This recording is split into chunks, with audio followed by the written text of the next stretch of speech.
தற்போது கிடைத்துள்ள அண்மை செய்தி திருவள்ளூர் மாவட்டம் புழல் பகுதியில் ஆக்கிரமிப்பில் இருக்கக்கூடிய வீடுகள் அகற்றப்பட்டு வருகின்றன. இதனால் அப்பகுதியில் இருக்கக்கூடிய குடியிருப்பு வாசிகளுக்கும் காவலர்களுக்கும் இடையே ஒரு வாக்குவாதமும் கைகலப்பும் ஏற்பட்டிருக்கக்கூடிய நிலையில் அந்த இடத்தில் ஒரு பதற்றம் நிலவுகிறது. இதை அண்மை செய்தியாக பார்க்கின்றோம். ஆக்கிரமிப்பு வீடுகள் அகற்றப்படுவதால் அந்த பகுதியில் பதற்றம் சூழ்ந்திருக்கிறது. திருவள்ளூர் மாவட்டம் புழல் பகுதியில் பொதுப்பணித்துறைக்கு சொந்தமான இடத்தை ஆக்கிரமித்து கட்டப்பட்டுள்ள வீடுகள் அகற்றம் செய்யப்படுகின்றன. ஆக்கிரமித்து கட்டப்பட்டிருக்கக்கூடிய 73 வீடுகளை அகற்றும் பணியில் ஈடுபட்டுள்ள அதிகாரிகளுக்கு குடியிருப்பு வாசிகள் எதிர்ப்பு தெரிவித்திருக்கிறார்கள். அது மட்டுமல்லாது வீடுகளை அகற்ற முற்பட்ட போது இளைஞர்கள் 8 பேர் உடலில் டீசல் ஊற்றி தற்கொலை முயற்சியில் ஈடுபட்டதால் பரபரப்பு ஏற்பட்டிருக்கிறது. மயக்கமடைந்த பெண் ஒருவர் ஆம்புலன்ஸ் மூலம் மருத்துவமனைக்கும் அனுப்பி வைக்கப்பட்டிருக்கிறார். இது தொடர்பான தகவல்களை விரிவாக தருவதற்காக செய்தியாளர் சுப்பிரமணியன் இணைப்பில் இருக்கிறார். வணக்கம் சுப்பிரமணியன், உங்களுடைய தகவல்கள்.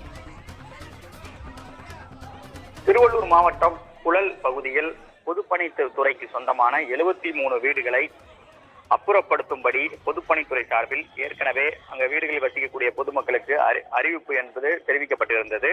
இந்த நிலையில் இன்று பொதுப்பணித்துறைக்கு சொந்தமான 73 வீடுகளை அப்புறப்படுத்தும் பணியில் அதிகாரிகள் ஈடுபட்டு வருகின்றனர். இந்த அப்புறப்படுத்தும் பணியை முன்கூட்டியே எடுத்து போலீஸ் பாதுகாப்பும் போடப்பட்டிருந்தது.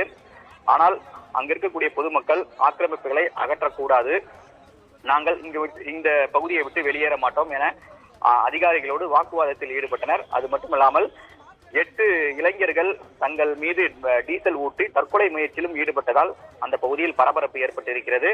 அது மட்டுமல்லாமல் காவல்துறையினர் அந்த 8 பேரையும் மீட்டிருக்கிறார்கள். அது மட்டுமல்லாமல் இந்த வாக்குவாதம் தள்ளுமுள்ளு ஏற்பட்ட சமயத்தில் பெண் ஒருவருக்கு மயக்கம் ஏற்பட்டிருக்கிறது.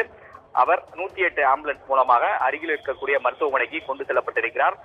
இந்த ஆக்கிரமிப்பு அகற்றக்கூடிய பணியின் போது போலீசார் 300க்கும் மேற்பட்ட போலீசார் அங்கு பாதுகாப்பு பணியில் ஈடுபட்டிருக்கிறார்கள்.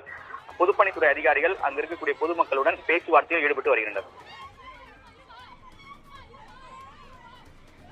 உங்களுடைய தகவலுக்கு நன்றி சுப்பிரமணியன்.